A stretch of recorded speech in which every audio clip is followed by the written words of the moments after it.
महाराष्ट्रातील ताज्या घडामोडी पाहण्यासाठी आजच आपल्या न्यूज 15 मराठी या चॅनलला यूट्यूबवर सबस्क्राईब करा. तसेच इंस्टाग्राम आणि ट्विटरवर फॉलो करायला विसरू नका. न्यूज 15 मराठी, आवाज जनसामान्यांचा. नमस्कार, मी सुधीर शिवणकर.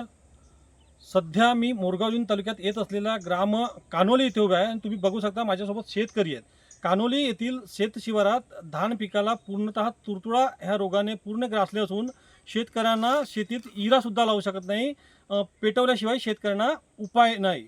शेतकऱ्यांनी आधीपासून कर्ज काढून शेती केली आणि कसाबसा आपला रोवणी केली, परंतु शेतीचा घास ऐन तोंडावर आल्याने अवकाळी जो पाऊस आला त्या पावसाने शेतीत दलदल निर्माण होऊन तुडतुडा लागला आणि तुडतुडाने पूर्ण शेती धानपीक हा नायनाट झाला. या संदर्भात आपण येथील स्थानिक शेतकऱ्यांकडून जाणून घेणार आहोत.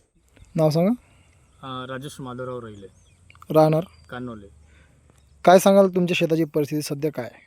सध्याची परिस्थिती म्हणजे सर्व ह्या रोगाने म्हणजे पूर्ण ग्रासून टाकलेला आहे सर्व वावर, नाही का.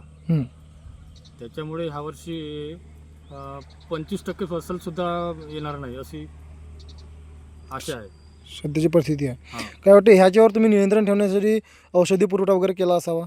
औषधी पुरवठा मी 2-3दा केलो. अच्छा. 2-3दा पुरवठा केलो, त्याच्यामध्ये फवारणी वगैरे करून.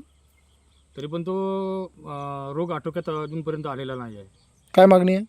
मागणी म्हणजे आता शासनाकडून मागणी यायची आहे की माझी जी नुकसान भरपाई झालेली आहे ती नुकसान भरपाई शासनाकडून देण्यात यावी. नाव सांगा बाबाजी. माझे नाव धनराज फुंडे, राहणार कानोली, जिल्हा. गोंदिया. काय सांगाल ह्या वर्षी धानाची कशी अवस्था आहे? पुरी व्यवस्था गेली तुडतुड्यानं.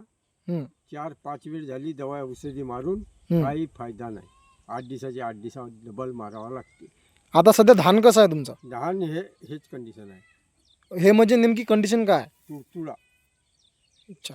काय बरं ह्या वर्षी फसल किती होणार आहे काय वाटतंय? काही नाही, 25% मुश्किल आहे. मुश्किल.